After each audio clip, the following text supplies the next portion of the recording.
Bismillahirrahmanirrahim. Assalamualaikum warahmatullahi wabarakatuh. Salam sejahtera buat kita semua. Perkenalkan, nama saya Dr. Marjani Alia Abdul Naim SPNP, NIDN 092411 7001. Saya selaku dosen tetap pada program studi agroteknologi Fakultas Pertanian Universitas Asia Mandar yang mengabdi sejak tahun 2004 hingga sekarang.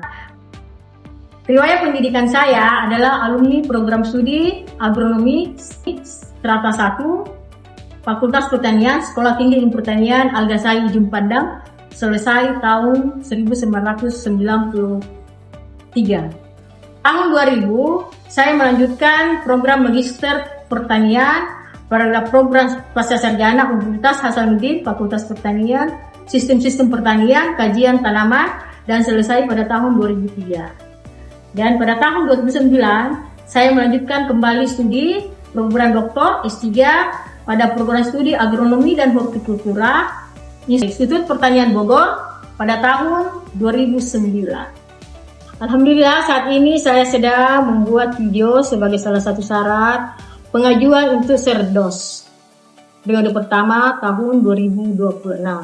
Video ini merupakan pernyataan diri dosen dalam kerja Tridharma Perguruan Tinggi atau biasa disingkat dengan PDDT UKPT-PT dalam agronomi dan hortikultura. Mata kuliah dasar-dasar agronomi adalah mata kuliah yang mengkaji mencakup hubungan antara tanaman, tanah, dan iklim, serta teknik pengelolaan lingkungan tumbuh, pembiakan tanaman, pemupukan, hingga pengelilingan hama dan penyakit untuk mencapai produksi panen yang maksimal dan berkelanjutan. Jadi secara lebih terperinci, mata kuliah ini mengkaji ilmu tanaman, anatomi, morfologi, serta fisiologi tanaman seperti fotosintesis dan respirasi. Selain itu, dalam kajian agronomi, lingkungan tumbuh tanaman juga merupakan faktor yang sangat penting diperhatikan, yaitu termasuk faktor eksternal seperti iklim, curah hujan, suhu cahaya, dan tanah terhadap pertumbuhan tanaman. Pada mata kuliah ini juga mengkaji tentang pangan dan kebutuhan manusia, klasifikasi tanaman, pembiakan tanaman, teknik perbanyakan secara genetik, biji dan vegetatif, baik yang secara alami maupun yang alami maupun secara buatan. Secara alami mengikuti cara pencampuran, stage ekulasi, dan secara buatan yaitu dengan teknik kultur jaringan. Selanjutnya teknik capaian pembudidayaan pengelolaan organisme pengganggu tanaman, sistem tanam, panen dan pasca panen, dan pertanian yang berkelanjutan. Khusus untuk CPMK, capaian pemberian mata kuliah ini untuk satu, itu menjelaskan pengertian ruang lingkup tindak agronomi, pengertian tindak agronomi, aspek dan ruang lingkup agronomi. Sementara untuk CPMK 2, itu menjelaskan, mahasiswa mampu menjelaskan peran agronomi dalam konsep siklus aliran energi dalam pertanian.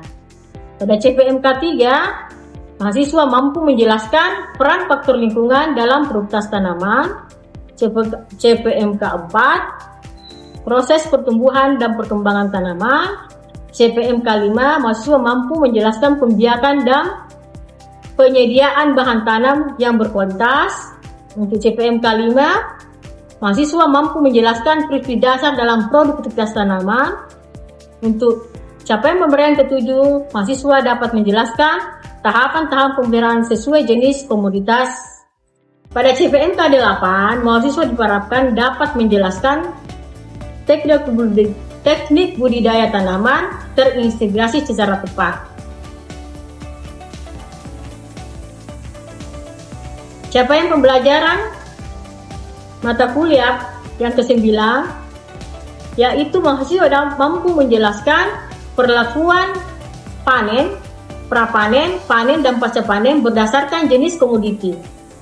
Pada mata kuliah dasar-dasar umum ini menggunakan metode DIA atau Delphi interaksi dan assessment yang mencoba untuk berfokus pada studi conference learning, blended learning, dan diskusi kelompok serta studi kasus Adapun bobot penilaian atau asesmen untuk mata kuliah dasar agronomi sebagai berikut, meliputi 3 aspek penilaian, terdiri dari tugas individu dan tugas kuis. Tugas dan kuis terdiri dari 2 unsur penilaian individu dan tugas kelompok, bobotnya 10%. Kemudian aktivitas mahasiswa dan partisipasi meliputi MMI, multimedia interaktif, dan presentasi kelompok dengan bobot skor 20%. Kemudian hasil proyeksi dengan 2 penilaian, yaitu praktikum dan tim diskusi proyek 30%. Dan 2 unsur penilaian yaitu UTS, ujian tengah semester 20%, dan ujian akhir semester 20%. Sehingga total skor berjumlah 100%. Mari kita saksikan cuplikan video saya pada video pembelajaran mata kuliah dasar-dasar agronomi pada pertemuan ke-9 dengan topik bahasan teknik budidaya tanaman.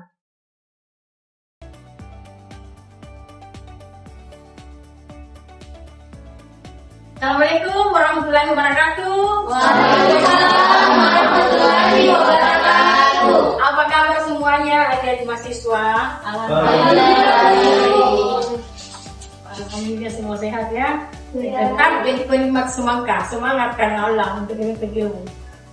Baik, pada hari ini kita kembali bertemu dalam suasana yang berbahagia, sehat walafiat, di ruangan yang sederhana ini. Untuk sama-sama kita mengkaji kembali materi agronomi.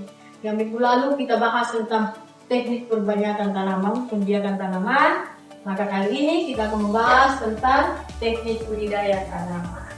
Oleh karena itu, sebelum kita memulai pembelajaran supaya ilmu itu terbuka, karena ilmu itu adalah nur, cahaya.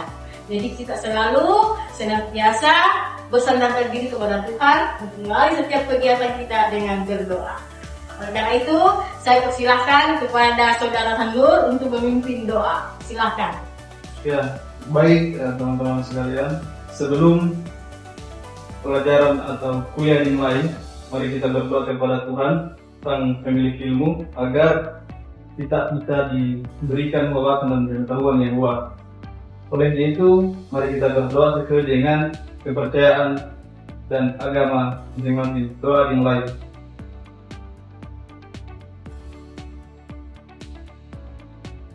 Doa selesai. Terima kasih Sandur. Karena itu, sebelum kita memulai, saya bisa cek dulu bersama siapa-siapa yang hadir hari ini. Sandur. Ya, hadir Bu. Akmal. Hadir Bu. Isadi. Hadir Bu. Misela Anastasia. Hadir Bu. Nisa Ibnu Anissa. Hadir Bu. Sukmawati. Hadir Bu. Airin Nisa. Hadir Bu. Kartika. Hadir Bu. Maya Sagita. Hadir Bu. Nur Aini. Widya Stuti. Hadir Bu. Rahmi Hairun Nisa. Hadir Bu. Wini Aulia. Hadir Bu. Indah Mutia. Hadir Bu. Cukup ya? Hadir Bu. Hadir semua ya? Oh, ada 2 yang tidak hadir. Baik, kita mulai saja karena teman-teman yang tidak hadir itu karena alasan sakit dan izin. Kita mulai saja pembelajaran hari ini dengan topik pembahasan teknik budidaya. Adapun itu pembahasan yang kita akan kaji adalah mahasiswa mempelajari teknologi budidaya. Teknologi budidaya tanaman mulai dari persiapan lahan, penanaman, hingga panen dan pasca panen. Itu lingkup pembahasan kita hari ini. Capaian pembelajaran atau tujuan umum, tujuan untuk atau tujuan pembelajaran hari ini dengan teknik pembahasan budidaya tanaman adalah mahasiswa dapat menjelaskan tahapan budidaya secara ilmiah. Ya. Kemudian mahasiswa dapat menjelaskan teknik pengorganisasian budidaya tanaman. Kemudian mampu menganalisis teknik budidaya seperti pengolahan tanah, pengaturan jarak tanam, aplikasi pemupukan, penentuan pola tanam. Kemudian mahasiswa juga dapat menghitung kebutuhan pupuk untuk produksi tanaman.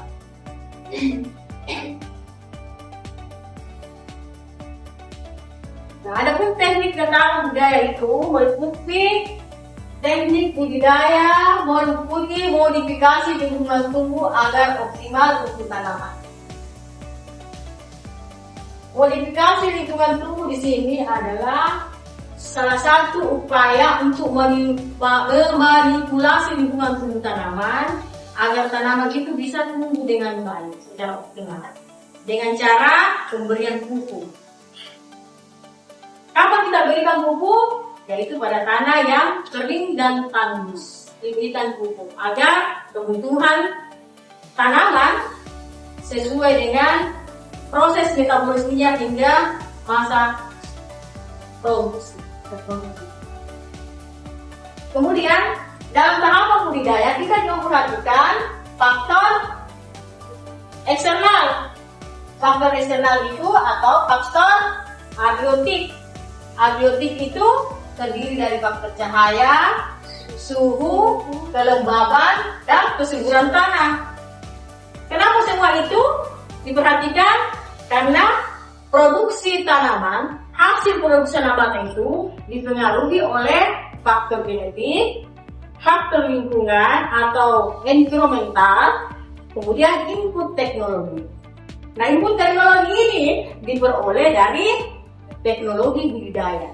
Teknologi budidaya itu merupakan suatu kondisi atau cara teknik bagaimana kita memanipulasi lingkungan tumbuh tanaman agar dapat menghasilkan produksi yang berkelanjutan tanpa merusak lingkungan.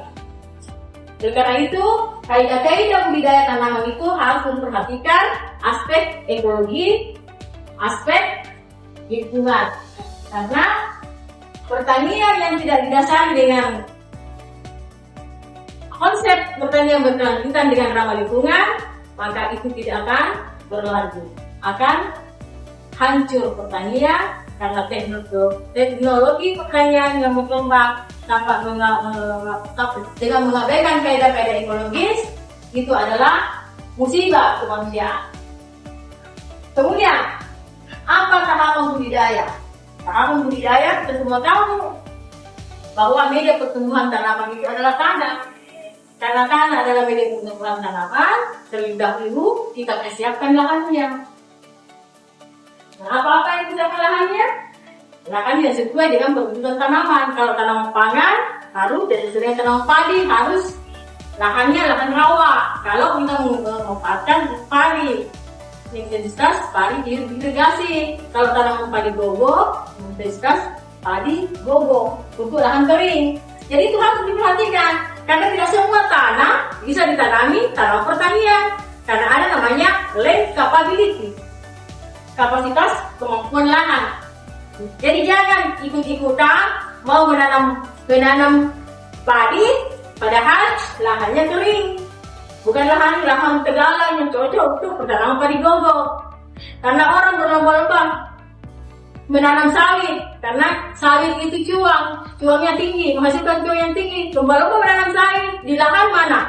Di lahan rawa, kan tak cocok. Jadi kita harus perhatikan land capability. Oleh karena itu perlu diperhatikan persiapan lahan dan media tanam.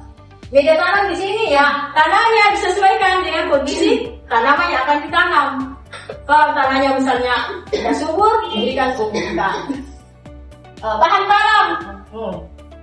Bahan tanam ini penting perhatikan. Sehebat apapun Anda bertani dengan ilmunya yang mumpuni, kalau tanahnya tumbuh juga mendukung pertumbuhan tanaman, tetapi tanamannya bukan bibit unggul, maka ekspresi gen dari tanaman itu tidak akan muncul.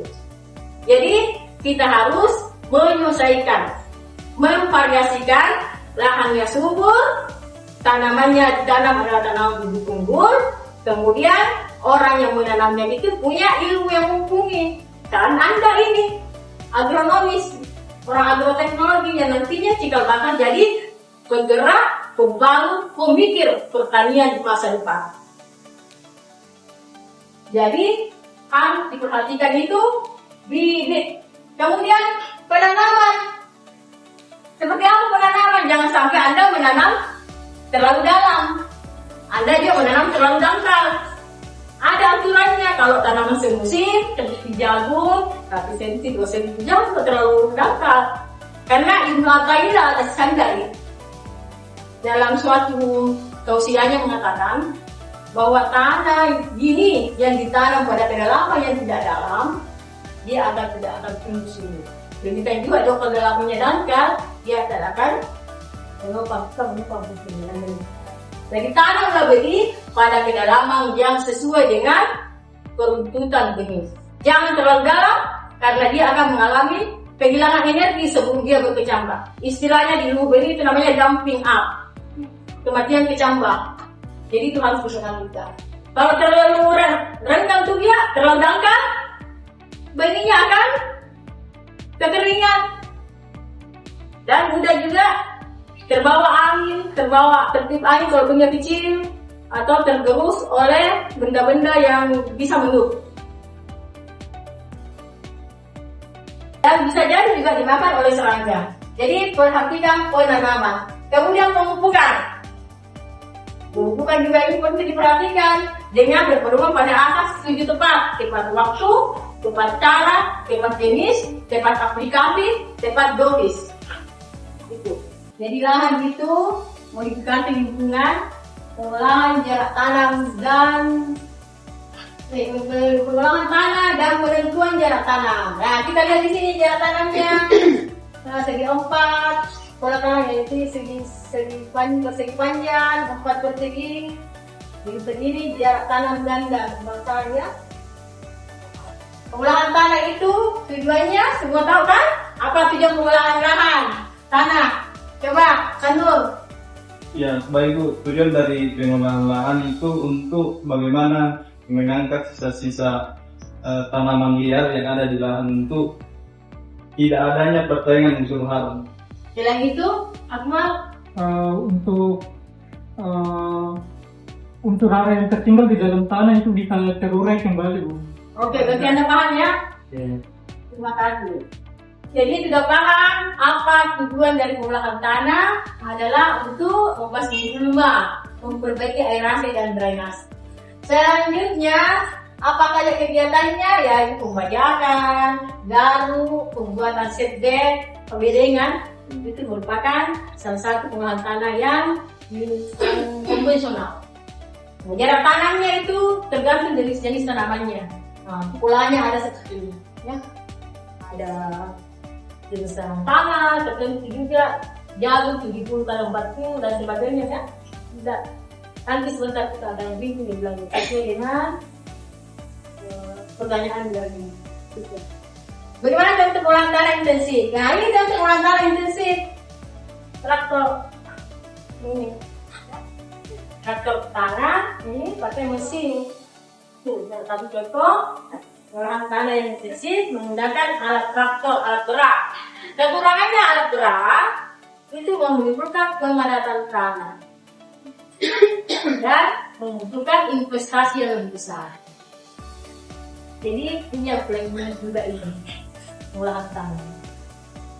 Kemudian contoh dari pengolahan tanam dan tumbuhan sari. Nah ini pengolahan tanam tumbuhan sari. Padi dengan sawit.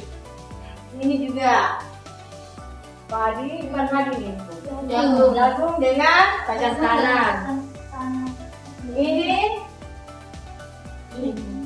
cabai dengan bawang. Ya, bawang ini. Ya, itu. Jadi tumpang sari itu adalah suatu pola tanam yang menggabungkan dua jenis tanaman dalam satu lahan pada waktu yang sama. Fungsinya adalah untuk efisiensi waktu, untuk meningkatkan produksi tanaman. Karena kalau tanaman yang salah gagal, maka ada yang kurang terlibat. Makanya pada saat kita melakukan tumpuan sari diperhatikan kondisi akar tanaman. Jangan kita menggabungkan perakarannya sama-sama dalam, Kenapa? Terjadi persaingan antar tanaman dalam hal pengambilan air dan unsur hara dari dalam tanah. Jadi kita harus menggabungkan tanaman yang perakarannya dangkal dengan perakaran yang dalam supaya tidak terjadi persaingan dalam kompetisi unsur hara air. Begitu juga dengan tajuk. Jangan cari tanaman untuk tumbuhan sari yang tajuknya sama. Maka terjadi juga persaingan dalam kompetisi mendapatkan matahari, sinar matahari untuk fotosintesis, sehingga tanaman bisa jadi rimbun, tidak berbuah atau hidup segan, mati pun tak mau. Jadi perhatikan itu baik-baik. Baik, sudah paham tentang situ? Saatnya saya bertanya karena saudara-saudara semua sudah memahami tentang budidaya. Maka saya mau menguji, bukan menguji, saya menguji mahasiswa. Oleh karena itu pertanyaan saya ajukan kepada Firda Nuryanti. Apa perbedaan antara pengolahan tanah intensif dengan pengolahan tanah yang minimum? Baik, terima kasih kesempatan kepada saya untuk menjawab pertanyaan Ibu. Perbedaan dari pengolahan tanah secara intensif dan minimum. Pengolahan tanah secara intensif yaitu pengolahan tanah dengan membajak atau membolak-balikan lahan secara berulang kali guna menyuburkan tanah. Sedangkan pengolahan tanah minimum yaitu pengolahan tanah dengan mengolah area pertanaman saja dan membiarkan sisa vegetasi sebagai musa guna menekan erosi dan menjaga struktur tanah. Oke, baik, good. Paham, berarti sudah paham sebenarnya. Bagaimana yang lain paham? Pertanyaan selanjutnya, ada yang bisa menjelaskan tahapan budidaya mulai dari persiapan lahan sampai panen dan pasca panen? Siapa yang bisa? Bu, Silakan bisa. ada ini menjawab. Jadi untuk persiapan budidaya dari panen sampai pasca panen, pertama adalah kita melakukan persiapan yaitu lahan untuk memperbaiki struktur tanah. Jadi kita persiapkan lahan untuk digunakan. Yang kedua adalah yaitu bahan tanam yang lebih unggul karena benih yang unggul itu akan memberikan tingkat 80% keberhasilan tanaman yang kita ingin tanam. Yang ketiga adalah penanaman waktu dan teknik tanaman. Jadi kita juga tentukan waktu yang tepat sesuai dengan musimnya dan teknik yang ingin digunakan. Keempat adalah pemupukan untuk memenuhi kebutuhan hara, nutri yang tercukupi. Yang kelima adalah pengairan untuk mengatur kelembapan dari tanah tersebut. Jadi tanah juga butuh kelembapan dan tidak kering. Kemudian adalah keenam yaitu pemeliharaan dengan menyanyi, membumbung dan pemangkasan. Yang ketujuh adalah pengendalian OPT untuk melindungi tanaman panen dan pasca panen. Jadi dari ketujuh tahapan ini berfungsi untuk memberikan kualitas tanaman yang nanti ini lebih optimal dan maksimal serta bagus untuk dikonsumsi seperti itu. Oke, baik, terima kasih bisa jawabannya good.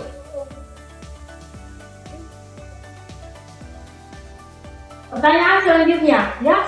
Jadi betul-betul kalian ini memperhatikan juga ya penjelasan yang saya sampaikan tadi.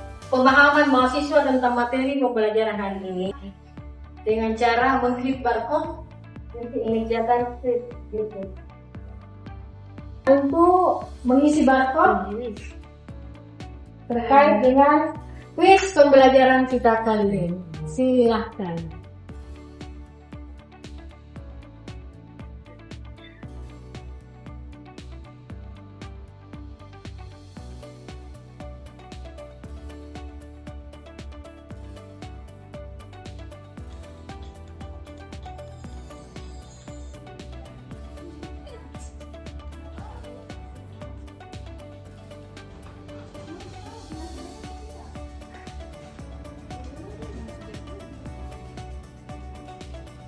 Kemudian, agar tidak terjadi persaingan antar tanaman dalam hal mendapatkan penggunaan sinar matahari secara optimal yang mendukung pertumbuhan dan produksi tanaman yang berkualitas. Nah, itu kesimpulan dari pada pertemuan kita kali ini. Selanjutnya ada sebuah renungan bahwa dalam surat Al-A'raf dinyatakan Allah menciptakan hujan. Hujan itu diturunkan ke bumi, di mana dia kebesaran bagi orang yang berpikir. Di hadis lain Nabi bersabda, tidaklah seseorang menanam itu kalau dia menanam hasilnya tidak dia gunakan, artinya tidak bisa dihasilkan dengan baik, dia dimakan oleh hama, maka itu adalah sedekah baginya. Jadi menanam itu adalah suatu sedekah kepada makhluk hidup yang hidup memakan tanaman kita, dan sedekah kepada manusia yang memang membutuhkan untuk kebutuhan pangan yang dalam kita. Saya kira cuma itu. Selamat belajar. Semangka jadilah penggemar semangka, semangat karena Allah. Jadilah pembelajar, karena Imam Syafi'i bilang, barang siapa yang tidak merasakan perihnya belajar, maka dia akan merasakan perihnya kebodohan. Oleh karena itu, mahasiswa semoga semuanya sehat walafiat, bisa bertemu minggu depan, dan kita kembali seperti biasa, semuanya sehat walafiat untuk melaksanakan kuliah dengan baik, dan tetap berdoa semoga semuanya semester ini lulus untuk mata kuliah atau kembali. Sampai berjumpa minggu depan pada pembelajaran ke-10 dengan judul Teknologi Budidaya Tanaman secara kultur jaring. Baik, saya kira cukup. Terima kasih banyak atas perhatiannya. Assalamualaikum warahmatullahi wabarakatuh. Waalaikumsalam warahmatullahi wabarakatuh.